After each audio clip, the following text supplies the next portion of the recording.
अगर आप दिल्ली से न्यूयॉर्क की डायरेक्ट फ्लाइट पकड़ रहे हैं और आप अपनी सीट पर बैठे बैठे सिर्फ फिल्म देख रहे हैं या म्यूजिक सुन रहे हैं, आप कोई मूवमेंट नहीं कर रहे हैं, तो क्या ये आपके लिए जोखिम भरा हो सकता है? ऐसी बहुत सारी चीजें हैं जो कि हम ध्यान नहीं रखते और जिससे नुकसान बहुत हो सकते हैं। हम हमेशा अपनी व्यस्त लाइफ में ये करते रहते हैं, लेकिन ध्यान नहीं देते कि अगर हमने इस मोनोटोनी को तोड़ा नहीं तो उससे क्या क्या हो सकता है, जो खतरे हैं और उसका समाधान क्या है। हमारे साथ हैं डॉक्टर वीएस बेदी, जो कि गंगाराम हॉस्पिटल में जो डिपार्टमेंट ऑफ वेस्कुलर सर्जरी है उसके चेयरमैन हैं, साथ ही जो इंडियन वेस्कुलर सोसाइटी और जो वर्ल्ड वेस्कुलर सोसाइटी जो है दोनों के पास प्रेसिडेंट भी रह चुके हैं। डॉक्टर बेदी, मैं आपसे समझना चाहता हूं कि अमूमन हम लोग ट्रेवल करते हैं, खूब करते हैं, और लोग बड़े स्टेटिक रहते हैं, कोई ज्यादा मूवमेंट नहीं करते। आजकल तो जो समय आ गया है टीवी स्क्रीन से चिपके रहते हैं। इसमें खतरे क्या है? एक बहुत बड़ा खतरा है जो कि जानलेवा खतरा भी है, और कई बार जो है वो मिसडायग्नोज भी होता है कि क्योंकि कई बार जो है हम बहुत सारा जो लंबी फ्लाइट करते हैं उसमें हमारी बॉडी की जो एक्सरसाइज प्रॉपर नहीं होती है। भगवान जी ने हमें एक हार्ट तो ऊपर दिया है जो दिल अपने आप धड़कता है, और जो हमारी पिंडलियां हैं उनको, जिसको कि हम पेरिफेरल हार्ट बोलते हैं, वो जो है सर्कुलेशन के लिए उनका काम करना जरूरी है। तो इस करके अगर आप पिंडलियों की एक्सरसाइज नहीं होगी तो आपके धीरे धीरे जो है टांगों में जो है खून जमा हो सकता है। दूसरी चीज क्या होती है कि एक और कारण है कि फ्लाइट्स में जो है हम लोग लंबी फ्लाइट्स में हम थोड़ा सा ज्यादा फ्लूइड्स जो है एक तो अवॉइड करते हैं लेना, बिकॉज वॉशरूम में लंबी फ्लाइट में बार बार जाना भी जो है थोड़ा सा तकलीफ होती है उसमें। और तीसरी चीज जो होती है कि नेचुरली लॉन्ग फ्लाइट्स में थोड़ा सा स्पिरिट्स एंड ऑल भी चलती हैं, जो अल्कोहल चलती है उसके साथ में, और एसी एनवायरनमेंट के साथ में आपका बॉडी जो है ग्रेजुअली डिहाइड्रेट होती जा रही है और आपको पता नहीं चल रहा है। और क्योंकि लैक ऑफ एक्सरसाइज और लैक ऑफ ब्लड फ्लो, तो ये सारी चीजें जो है इनके साथ में टांगों में क्लॉट बन सकता है। और बहुत सारे लोग ऐसे होते हैं जिनको उन्होंने नोटिस भी करा होगा कि जब वो फ्लाइट के बाद में निकल के आते तो बिल्कुल पैर एकदम सूज जाते हैं। वो सारा कारण इसी करके है क्योंकि आपकी बॉडी की एक्सरसाइज नहीं हो सकती। और इंडिया में जो है हमारे स्पेशली जो है पैर दबाने की भी थोड़ी सी वो चलती है, रिवायत चलती है। तो कई बार ऐसे केसेस में ये भी हुआ है कि एकदम पेशेंट उठ के सडनली चला और सडनली एक क्लॉट का टुकड़ा जो है सीधा आके लंग्स में जाके पैक हो गया, और जिस कारणवश जो है पेशेंट को चेस्ट पेन हुआ। नॉर्मली हार्ट अटैक उसको लेबल किया जाता है, बट कई बार इसको बोलते हैं पल्मोनरी एम्बोलिज्म, जिस करके कि वो सडनली सर्कुलेशन आपकी पूरी बंद होगी और पेशेंट ऑन द स्पॉट कई बार डेथ हो सकती है। दूसरा एक और पेशेंट आता है जो कि माइल्ड मैनिफेस्टेशन के साथ में आते हैं, जिन्होंने कि अपना पैर दबा लिया और सडनली एक टुकड़ा ऊपर गया और साथ में एक तो टांगों में स्वेलिंग हुई और सांस लेने में तकलीफ हुई। अगर वो पेशेंट जो है टाइम पे अस्पताल में पहुंच जाए और डायग्नोस हो जाए तो शायद जान बचाई जा सकती है, बट बहुत जोखिम भरी चीज है ये जो है। बट डॉक्टर साहब, देखने में ये आता है कि लोग अक्सर जो लॉन्ग हॉल फ्लाइट लेते हैं और उसमें आप चूंकि आप स्टेटिक रहते हैं, बहुत मूवमेंट नहीं करते, और ये आपने बताया कि उस समय काटने के लिए आप दारू पीते रहते हैं या फिर जो है बाथरूम भी नहीं जाने से बचते हैं क्योंकि लगता है कि कौन निकल के जाए, और इस चक्कर में आप पानी भी कम पीते हैं और बॉडी आपकी डिहाइड्रेटेड हो जाती है। जी तो ऐसे मामले में जो खतरा जो है उसमें सलाह क्या होगी कि अगर आपके पाँव में दर्द हो रहा हो, आपके पाँव फूल गए हो, तो वो सब काम न करें जो कि आप मसाज वगैरह के लिए चले जाते हैं या पाँव दबाना शुरू कर देते हैं? सबसे इंपॉर्टेंट चीज ये है कि एक तो जो है पहली चीज तो है कि हम नॉर्मली रिकमेंड करते हैं, एक तो कुछ स्टॉकिंग्स भी खास तरीके की आती हैं, जुराब जो है जो कि थोड़ा सा टांगों को थोड़ा सा कंप्रेस रखती हैं। क्लास 1 स्टॉकिंग्स उस तरीके की होती हैं जो जुराब की तरह होती है। दूसरी चीज ये है कि हाइड्रेशन प्रॉपर होना चाहिए। तीसरी चीज जो सबसे इंपॉर्टेंट है, इनफैक्ट कई बार आपने देखा भी होगा कि फ्लाइट में जो है रेगुलेशंस में कई बार लिखा भी होता है कि थोड़ा सा टिपटो एक्सरसाइजेस, कि आप जो है उंगलियों के ऊपर, पंजों के ऊपर थोड़ा सा आप पैरों की हरकत करते रहें। थोड़ी थोड़ी देर में अगर आप हरकत करते रहेंगे तो फिर जो पॉसिबिलिटी है वो जो है सारा का सारा एटलीस्ट ब्लड सर्कुलेशन आपका चलता रहेगा, आपका डिहाइड्रेशन नहीं होगा। तो आपको जो है कम से कम ऐसी फ्लाइट में कम से कम 3-4 बार जो है आपको वॉशरूम में जाना चाहिए। दैट इंडिकेट्स कि आपका जो है आपका हाइड्रेशन भी प्रॉपर है, आपकी एक्सरसाइज भी उसी बहाने हो जाती है। इस परिस्थिति को वैसे भी इसको एक एक्चुअली नाम दिया गया इकोनॉमी क्लास सिंड्रोम। ओके। तो ये इस करके होता है बेसिकली कि जो पेशेंट जो है बेसिकली लंबी फ्लाइट में बैठे बैठे जाते हैं और क्रैम्प्ड एरिया, आजकल क्या हो रहा है एयरलाइंस में सब जगह सीट्स की जो स्पेस है वो कम होती जा रही है, तो सब सट सट के सीट्स रहती हैं, तो आप अपने ना तो पैर को आप अपना आगे कर सकते हैं ना आप पीछे कर सकते हैं, तो आपके जो है उसी पोजीशन में आप टांगे रहती है। तो इस करके जो है इसको इकोनॉमी क्लास सिंड्रोम भी बोला जाता है। तो आई थिंक हाइड्रेशन सबसे इंपॉर्टेंट है, एंड स्पिरिट्स जो है आई थिंक मॉडरेशन में ली जाए तो बहुत अच्छा है, बट साथ में हाइड्रेशन सबसे इंपॉर्टेंट और एक्सरसाइजेस जो है।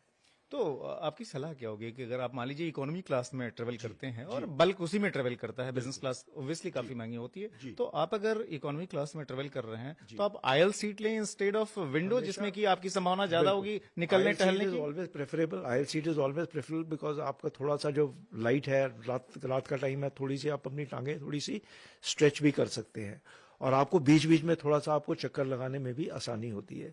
और साथ में जैसे मैंने बताया कि कई बार बीच बीच में अपना एटलीस्ट एक्सरसाइजेस करते रहिए। आप फिल्म देखिए जो भी करिए आप, लेकिन साथ में थोड़ा सा एक्सरसाइजेस करते रहेंगे तो उसके साथ में जो है संभावना जो डीवीटी होने की बहुत कम हो जाती है।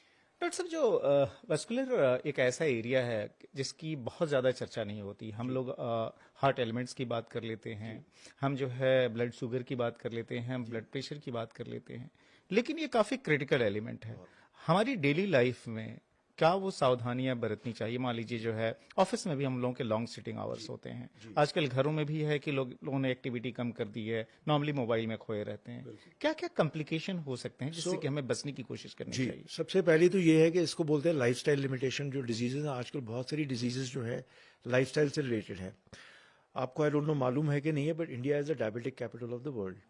हमारे पास में अप्रोक्सीमेटली इंडिया में 60 से 70 मिलियन डायबिटिक्स हैं। इनमें से जो है 6% ऐसे लोग हैं जिनको के पैर में कोई ना कोई गैंग्रीन होने का या ब्लॉकेज होने का खतरा है। और वो 6% में से जो है 15% ऐसे होंगे जिनके के पैर जिंदगी में एक बार कोई ना कोई टांग जो है कटेगी। तो आप ये सोच सकते हैं कि ये सारी डायबिटीज की जो बीमारी है, इनफैक्ट सेकेंड वर्ल्ड वॉर से पहले पता भी नहीं था इस बीमारी का। Normal stress and strain services के बाद में जो है धीरे धीरे डायबिटीज की जो बीमारी है बड़ी है, और इंडिया जो है लाइक ऐसे डायबिटिक कैपिटल है। तो हमें आई थिंक एक तो lifestyle modification which means basically diet, proper diet, संतुलित खाना एक तो खाना चाहिए है। ड्रग्स जो है आपका, अगर प्रॉपर आपको डायबिटीज है तो आप अपनी प्रॉपर ड्रग्स लीजिए। और तीसरी चीज है एक्सरसाइज। ये तीन चीजों का जो कॉम्बिनेशन अगर बनेगा तो आप बिल्कुल ठीक रहेंगे। लेकिन ये तीन चीजों के बीच में से जो कॉम्बिनेशन अगर बिगड़ जाएगा, आप अपनी दवाई प्रॉपर नहीं लेंगे तो शुगर आपका बहुत हाई जाएगा, आपके चांसेस। और अब हम बात कर रहे हैं इस टाइम पे हर 30 सेकंड में एक किसी का इंडिया में कहीं ना कहीं पैर कट रहा है। तो आप ये सोचिए, this is the magnitude of the problem. हर 30 सेकंड हर में? 30 सेकंड में एक पैर कट रहा है इस टाइम पे। That is the number that we are talking of. So when you talk of man hours lost, then you talk of lives lost. And जिसका एक पैर कटता है, 20% of those people will lose their second leg also in the next 5 years. ओहो। So that is the risk which is there and all. So it's a very very major problem which is there, but unfortunately हमें इतना ज्यादा उसका awareness नहीं है। तो तो आई मतलब थिंक पैर लाइफस्टाइल कट जाना, मुझे मॉडिफिकेशन। लगता है कि इससे जी खतरनाक चीज तो कोई नहीं हो सकती। आप हार्ट जी अटैक हो, खटाक से निकल जाए, जी उसमें उतनी परेशानी, लेकिन अगर जी आपका पाँव कट जाए, आपकी पूरी बिल्कुल जिंदगी जो है बिल्कुल प्रभावित होगी पूरी तरीके से। बिल्कुल। और हम जो बोलते हैं कि जो पैरों का जो बीमारी है, अगर ये ब्लॉकेज होता है तो एटलीस्ट अभी वेरियस स्टडीज ने बोला है कि 25 से 75% तक इन लोगों में हार्ट की प्रॉब्लम हो सकती है या ब्रेन अटैक आ सकता है। तो ये सारी इतनी, ब्रेन अटैक मीन्स उसके बाद में स्ट्रोक जिसको बोलते हैं, या पालिश बोलते हैं, जिसको पैरालिसिस बोलते हैं, ये प्रॉब्लम जो है 25% लोगों में हो सकती है ये। तो इसीलिए इन सब चीज़ों की जो है जांच प्रॉपर होनी चाहिए, इवैल्यूएशन प्रॉपर होना चाहिए, और एटलीस्ट प्रॉपर टाइम से उसका इलाज होना चाहिए।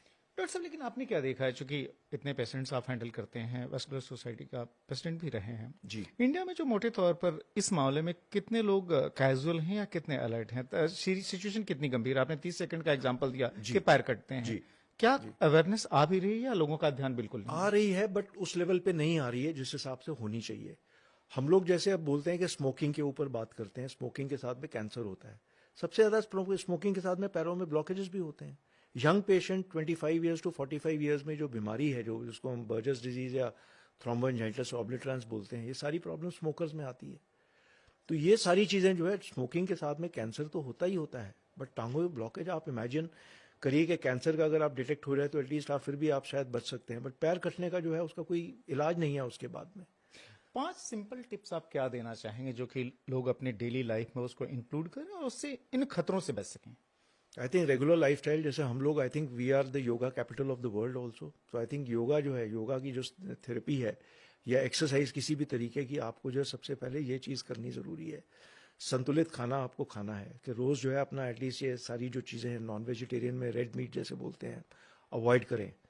वेजिटेरियन खाने में हेल्दी खाना खाएं, ज़्यादा के ज़्यादा तले हुए जैसे पराठे हैं, ये सारी चीज़ें जो है थोड़ा सा लिमिटेड क्वांटिटी में हमें खानी चाहिए, सीमित तौर से।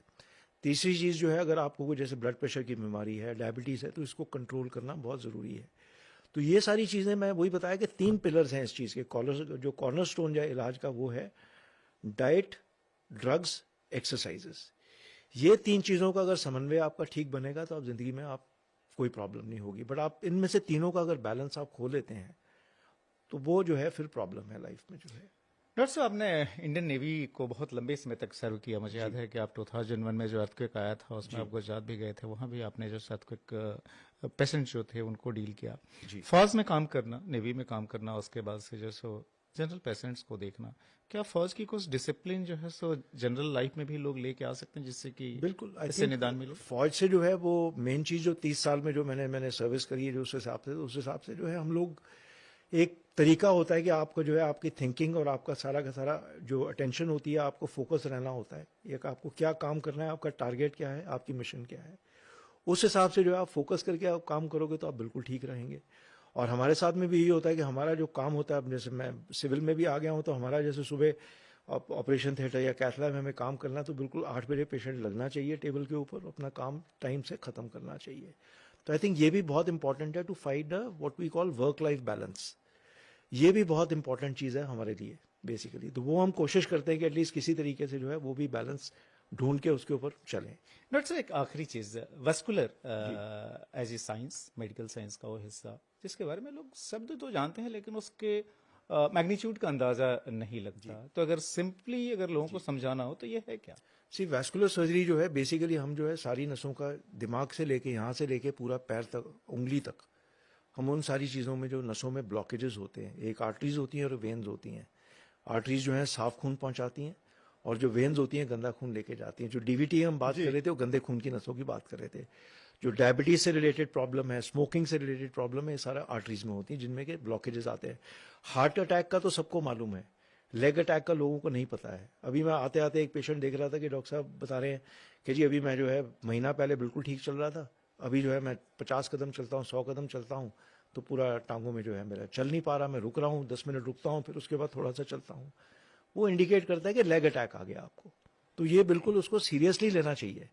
तो पेशेंट अगर टाइम पे आ जाएगा तो उसका पैर बच जाएगा, नहीं आएगा तो फिर जो है हमारे इंडियंस में भी जो थोड़ा सा हम रहते हैं कि हम थोड़ा सा इजी गोइंग होते हैं, कि जिसको बोला कि आप जी चलो ठीक है आप 100 कदम पे आप चल रहे हो तो बोलेगा मैं उतना ही काम करूं जितना 100 कदम में। मैं ये नहीं कोशिश करूंगा, हम पेशेंट को मोटिवेट करने की कोशिश करते हैं, अगर आप 100 चल रहे हैं आपको 150 चलने की कोशिश करनी है। फाइनली आपका टारगेट 5 किलोमीटर का होना चाहिए। बट हम लोग एडजस्ट कर जाते हैं, 100 नहीं चल रहे तो हम 90 ही चल लेंगे, 90 नहीं चलेंगे तो 80 चलेंगे। तो ऐसी कंडीशन में पेशेंट जो है बहुत ही खराब हालत में हमारे पास आते हैं। तो तब तक गैंग्रीन बन चुका होता है या जख्म नहीं सूखते हैं, तो फिर जो है नेचुरली वो पेशेंट का आउटकम इतना अच्छा नहीं रहता है। बट हम पूरी की पूरी बॉडी का ऊपर से नीचे सारी ब्लड वेसल्स का इलाज हम करते हैं वैस्कुलर सर्जरी में। धन्यवाद डॉक्टर साहब इतनी रोचक जानकारी देने के लिए और उन खतरों की तरफ भी आगाह करने के लिए जिस पर कि लोग सामान्यतः ध्यान नहीं देते। हार्ट अटैक की हर कोई बात करता है, लेग अटैक की कोई बात नहीं करता। Thank you very much. आपकी इन सलाह को लोग ध्यान से सुने, समझें और अपने लाइफ में इम्प्लीमेंट करें। एक बार फिर से बहुत बहुत धन्यवाद।